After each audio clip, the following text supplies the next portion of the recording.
Magandang gabi, mga kabebe. Kumusta kayo dyan sa kani-kanilang tahanan o dyan sa labas na nagpapahangin? Sana'y okay lang ang inyong gabi. Alam nyo, minsan ang buhay parang wifi lang yan. Akala mo stable, yun pala putol-putol ang signal. Pero kahit anong putol basta may pag-asa, babalik at babalik din yan. Di ba? Ang importante, hindi tayo sumusuko sa paghahanap ng koneksyon. Kaya huwag kalimutang huminga ng malalim at makinig sa mga kwento ng puso. Para sa mga kabebe nating OFW, saludo kami sa inyo. Kapit lang, malapit na ang uwian. Ako si Bianca. Hindi ko alam kung saan ako magsisimula, Tito Bebe. Ang bigat ng dibdib ko na parang may nakadaga na simento. Pakiramdam ko, buhay ako pero patay sa mata ng mundo. Gusto ko lang ilabas tong sakit na nararamdaman ko. Hindi ko na alam kung saan pa ako lulugar. Ako si Bianca, Pisonet Operator dito sa Victoria, Laguna. Araw-araw, ganito ang buhay ko. Bukas ang pisonet ko mula umaga hanggang gabi. Amoy kape at minsan amoy pawis ng mga naglalaro.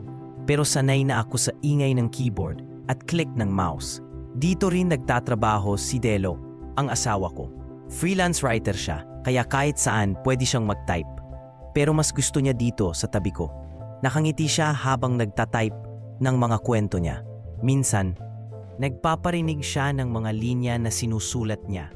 Ako naman, nakikinig lang habang nagbibilang ng barya. Simple lang ang buhay namin. Walang masyadong drama, walang masyadong gulo. Ang pinakamalaking problema lang namin ay kung anong ulam mamaya o kung sino ang maghuhugas ng pinggan. Mahal na mahal ko si Gelo. Siya ang tahimik kong mundo sa gitna ng ingay ng pisonet. Ang presensya niya ang nagbibigay sa akin ng kapayapaan. Pakiramdam ko, kumpleto na ako. Sapat na ang ganito. Ang ingay ng keyboard at mouse ang musika ko. Naglalaro ang isang bata ng Mobile Legends sa dulo. Ako naman, nagbibilang ng barya sa counter. Bigla, narinig ko ang boses ng isang babae sa computer number 3. Hala, buhay pa pala siya. Kumunot ang noo ko. Hindi ko pinansin, baka chismis lang sa showbiz. Pero narinig ko ulit. Yung asawa ni Teka, si Gelo ba to? Napatigil ako sa pagbibilang, parang may bumulong sa tenga ko. Anong Gelo? Tanong ko, kahit ayaw kong marinig ang sagot. Lumingon sa akin ang babae, gulat din ang mukha. Ate, tingnan mo to, sabi niya, sabay turo sa monitor. Isang balita. Babae natagpuan matapos 5 taong pagkawala. Akala patay na. At sa ilalim ng headline, isang litrato. Isang babae at sa tabi niya, isang lalaki. Si Gelo. Nakakapit sa kanya ang babae. Nakangiti sila pareho. Parang may bumagsak sa dibdib ko. Hindi ko maintindihan.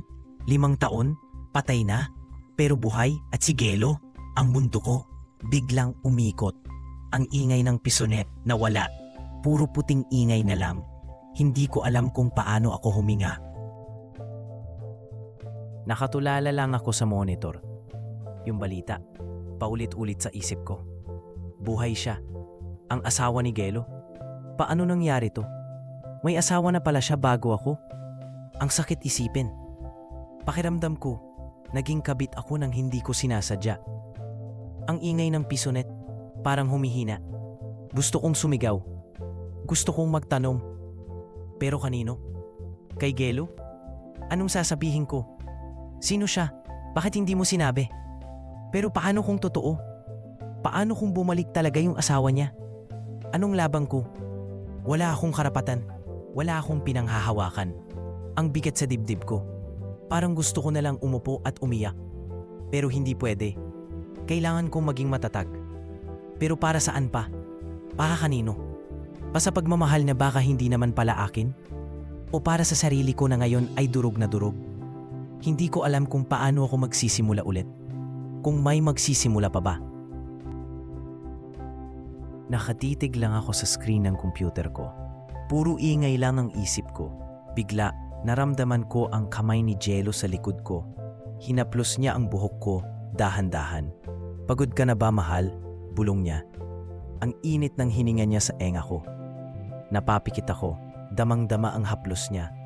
Ang sarap pero ang sakit. Parang ninakaw na sandali na hindi ko dapat inaangkin.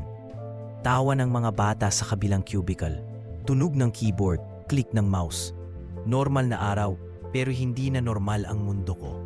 Humarap ako, pilit na ngumiti. Hinawakan niya ang pisngi ko. Lambot ng palad niya. Magpahinga ka muna, sabi niya. Gusto kong sumigaw. Paano ako magpapahinga? Pero nanatili akong tahimik. Ang mga mata niya, puno ng pagmamahal. Pagmamahal na may bahid ng kasinungalingan. Bawat segundo, parang humihiram lang ako. Ingay ng keyboard at mouse ang bumubuo sa araw ko. Nasa tabi ko si Gelo, tahimik na nagtatype. Biglang bumukas ang pinto ng pisonet. Pumasok ang isang lalaki. Nag-init ang buong katawan ko. Parang tumigil ang lahat ng ingay. Si Leo, buhay siya. Nakatayo siya doon, payat, pero siya pa rin. Naghahanap siya ng bakanting computer. Hindi niya ako nakita, pero ako, nakita ko siya. Ang mundo ko unti-unting gumuho. Paano siya nabuhay? Paano ko sasabihin kay Gelo? Ang mga kamay ko, nanginginig. Naramdaman ko ang presensya ni Gelo. Hindi niya alam. Hindi niya alam na ang anino ng nakaraan ay bumalik. Wala akong magawa. Wala akong takasan. Ang pisonet na kanlungan ko, naging kulungan. Narinig ko ang pag-click ng mouse sa kabilang dulo ng pisonet. Pero wala akong maramdaman. Manhid na ang buong katawan ko. Nakatingin lang ako sa upuan ni Gelo. Bakas pa doon ang init ng katawan niya. Pero wala na siya. Umalis siya matapos kong sabihin ang lahat. Ang totoo tungkol kay Leo. Hindi ko siya masisisi. Sino ba naman ang gugustuhing manatili sa isang kasinungalingan? Ang mga tanong niya, hindi ko masagot. Ang tingin niya, puno ng sakit. Niyakap ko ang sarili ko. Ang ingay ng mga naglalaro, parang humihina. O ako lang ang hindi na nakakarinig? Wala na, tapos na ang lahat. Ang simple naming buhay nawasak. Paano ako magsisimula ulit? Wala akong alam kundi ang pisonet na ito. Ngayon, pati ito, parang kulungan na. Walang Gelo, walang pag-asa, puro sakit lang. Hinawakan ko ang lumang telepono sa counter. Ang teleponong ginagamit namin para sa mga tawag sa customer. Doon ko tinype ang numero ni Gelo. Nanginginig ang mga daliri ko, parang may sariling buhay. 1 beses, 2 beses, 3 beses na nag-ring. Puro ring lang, walang sumasagot. Ang bawat ring ay parang martilyo sa dibdib ko. Sinubukan ko ulit, desperado. Baka sakaling nagbago ang isip niya. Baka sakaling gusto niya ring ayusin ang lahat. Pero wala, puro ring pa rin. Hanggang sa nag-auto-reject na. Blinak na niya ako, napakasakit ng katotohanan. Parang pinutol niya ang huling tali na kumokonekta sa amin. Ang huling pag-asa ko nawala. Nakatulala ako sa screen ng telepono, blanko ang isip. Ang ingay ng mga naglalaro sa pisonet, bumalik. Pero mas malakas na ngayon, mas nakakabingi. Parang sinisigawan ako ng kapalaran. Wala na akong magagawa. Wala na talaga akong pag-asa. Ang pisonet na ito, parang naging kulungan ko. Nakatulala ako sa screen ng monitor. Blanko. Parang ang utak ko, blanko rin. Ang ingay ng mga naglalaro, hindi ko na marinig. O baka naririnig ko, pero hindi na pumapasok sa isip ko. Ang upuan ni Gelo sa tabi ko, walang laman. Ang keyboard niya, nakapatong lang. Walang kamay na nagtatype ng mga kwento. Walang boses na nagpaparinig ng mga linya. Wala na talaga. Hindi na siya babalik. Ang pisonet na ito, dati saksi sa pagmamahalan namin. Ngayon, saksi sa pagbagsak ko. Bawat sulok, bawat amoy, bawat tunog, sumisigaw ng pangalan niya. Pero wala na. Wala nang Gelo. Wala nang kami. Ang puso ko, parang isa ring lumang computer na nag-crash. Hindi na kayang i-restart. Hindi na kayang ayusin. Ang dating Bianca, kasama niyang nawala. Ang naiwan, isang anino na lang, nakakulong sa pisonet na ito, habang buhay.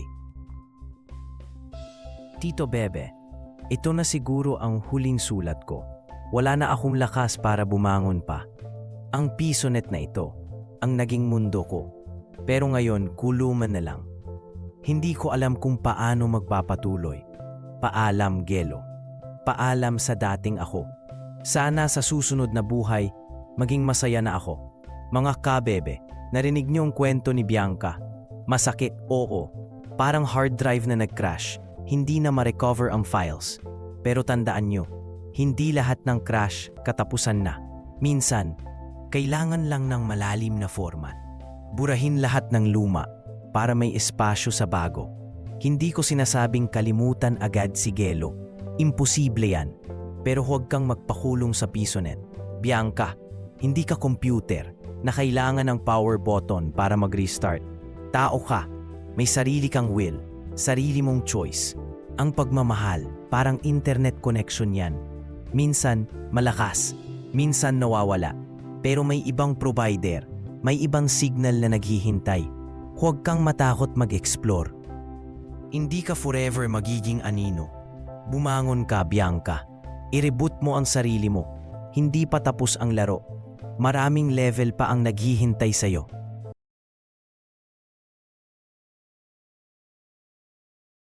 And that's it, mga kabebe. Another story well shared. Napakasarap magkwentuhan to share all the tears and the laughter with you. Before we say goodbye, I want to leave you with this thought from the poem Desiderata by Max Ehrmann. Be yourself, mga kabebe. Never apilit ang hindi totoo, and don't be cynical about love. Because even when life is dry and full of sadness, true love is always there, like the grass that always grows back. Sana ay nag-enjoy kayo, my dear mga kabebe. If this message touched your heart, please click the like button for me. And para hindi na kayo mahirapan maghanap, subscribe to the channel and hit that notification bell so you never miss our late night chikahan. Huwag niyo ring kalimutang mag-iwan ng comment about your own feelings or story. Thank you so much for spending your valuable time with your Tito Bebe. Always remember to keep your heart open, but keep your standards high. Until next time, mga kabebe, Tito Bebe loves you. Good night and see you soon.